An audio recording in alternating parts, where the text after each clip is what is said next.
भडगाव तालुक्यातील पळासखेडे येथील महिंदळे रस्त्यावरील सूर्यमित्रा बियर शॉपीमध्ये अनधिकृत देशी विदेशी दारू विनापरवाना सर्रास विकली जात असल्याची माहिती भडगाव पोलीस निरीक्षक पांडुरंग पवार यांना गुप्त बातमीदार यांच्याद्वारे कळाली। याबाबत दिनांक 29 जुलै रोजी एक पथक बनवून सदर विनापरवाना चालत असलेल्या या हॉटेलवर भडगाव पोलिसांनी धाड टाकली।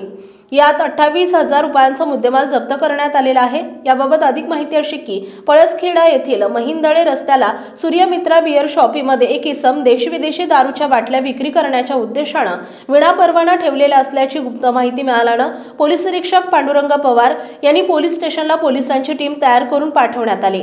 पळासखेडा गावी महिंदळे गावच्या रस्त्याला सूर्यमित्रा बियर शॉप येथे जाऊन बंद फ्रीजरमध्ये 28,000 रुपये किमतीच्या दारूच्या बाटल्या जप्त करण्यात आल्या।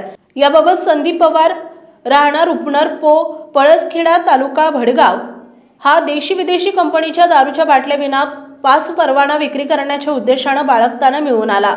फिर्यादी प्रवीण कडू परदेशी नेमणूक भडगाव पोलीस स्टेशन यांच्या फिर्यादीवरून भडगाव पोलीस स्टेशन गुन्हा रजिस्टर नंबर 278/2025 महाराष्ट्र दारूबंदी कायदा कलम 65E प्रमाणे गुन्हा रजिस्टर दाखल करण्यात आलाय। सदरची कारवाई पोलीस अधीक्षक माहेश्वर रेड्डी, अपर पोलीस अधीक्षक कविता नेरकर, चाळीसगाव परिमंडळ, माननीय उपविभागीय पोलीस अधिकारी विनायक कोते, अमळनेर उपविभाग यांच्या मार्गदर्शनाखाली पोलीस निरीक्षक Pandurang Pawar, police head constable Nilesh Brahmankar, police Naik Manoj Mali, police constable Pravin Pardeshi, police constable Sunil Rajput, police constable Sandeep Sonawane, Lalit Patil यांनी केली असून गुन्ह्याचा पुढील तपास पोलीस नाईक मनोज माळी हे करीत आहेत।